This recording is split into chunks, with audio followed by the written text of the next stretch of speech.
मंगलवार को अपनी यात्रा के साथ कन्हैया कुमार सहरसा पहुंचते हैं और सहरसा के एक दुर्गा मंदिर स्थान पे वो अपना भाषण देते हैं। और बुधवार के वहां के ग्रामीण युवा मंदिर प्रांगण के साथ साथ उस भाषण स्थल को भी धोते हैं और कहते हैं कि कन्हैया कुमार के आने से ये जगह अपवित्र हो गई थी, इसे हम गंगाजल से धो के शुद्ध कर रहे हैं, क्योंकि ये वही कन्हैया कुमार हैं जिन्होंने भारत विरोधी नारे लगाए थे, जिनके ऊपर अभी भी देशद्रोह का चार्ज चल रहा है। और ये वही कन्हैया कुमार हैं जिनके कई सारे ऐसे बयान हैं जो हिंदू देवी देवताओं के खिलाफ हैं। पूरी जानकारी आपको बताऊंगा कि किस तरीके से कन्हैया कुमार का अब बिहार में विरोध होने लगा है, किस तरीके से उनके यात्रा का लोग विरोध कर रहे हैं और वो जहां गए थे उसको पानी से गंगाजल से धो के साफ कर रहे हैं। सब कुछ आपको विस्तार पूर्वक समझाएंगे, लेकिन उससे पहले मेरा परिचय जान लीजिए। मेरा नाम है रजत और आप जनता जंक्शन देख रहे हैं। आपको बता दूं कि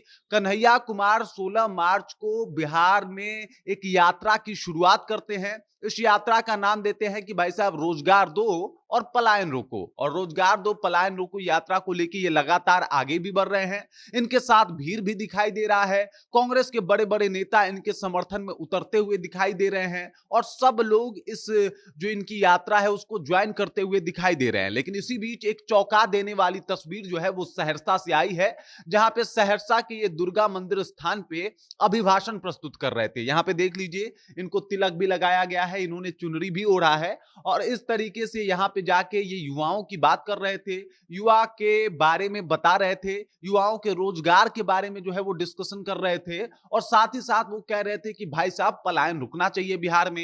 ये सब बात लोग सुन भी रहे थे और उस वक्त इनके समर्थन में हजारों लोग खड़े थे। लेकिन इनके जाने के बाद वहां के जो मूल ग्रामीण हैं वो विरोध पे उतर आते हैं और कहते हैं कि भाई साहब कन्हैया कुमार के यहां आ जाने से ये जगह जो है वो अपवित्र हो गया है।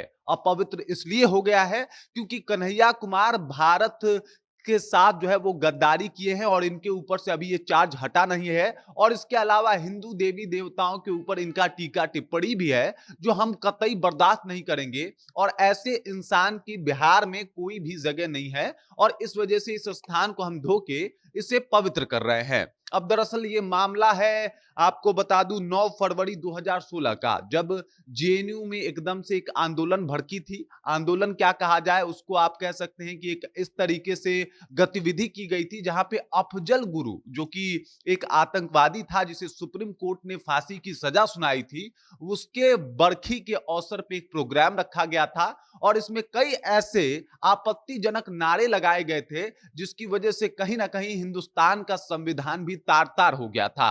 उसमें 10 लोगों के ऊपर नामजद तौर पे मुकदमा किया गया था, जिसमें उस वक्त के प्रेसिडेंट कन्हैया कुमार भी थे। और कन्हैया कुमार पे ये चार्ज लगाया गया था कि इन्होंने भारत तोड़ो जैसे कई बयान दिए हैं। इसके अलावा अफजल हम शर्मिंदा हैं, तेरे कातिल जिंदा हैं, इस तरीके के बयान दिए हैं और इस वजह से इनके ऊपर ये सारे चार्ज लगाए गए। ये हिरासत में भी रहे, तिहाड़ जेल में भी रहे और उसके बाद इनको जमानत पे छोड़ा गया। मुकदमा अभी भी चल रहा है और पूर्णतः बड़ी इस मामले से अभी कन्हैया कुमार नहीं हो पाए हैं।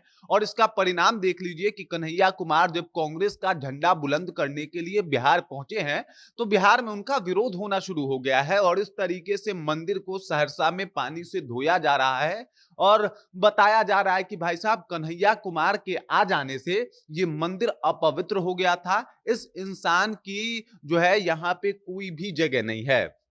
अब इनके साथ छुआछूत का बस वजह यह है कि भाई साहब ये जिस तरीके का नारा लगाए हैं जेएनयू में और जो इनके ऊपर चार्जेस लगे हैं वो कहीं ना कहीं लोगों को विचलित कर देता है। और एक और बात बता दी जाए, इनके द्वारा यहाँ के लोगों, स्थानीय लोगों का कहना है कि इनके द्वारा हिंदू देवी देवताओं का भी हर बार विरोध किया गया है और इसको हम लोग कभी भी माफ नहीं करेंगे।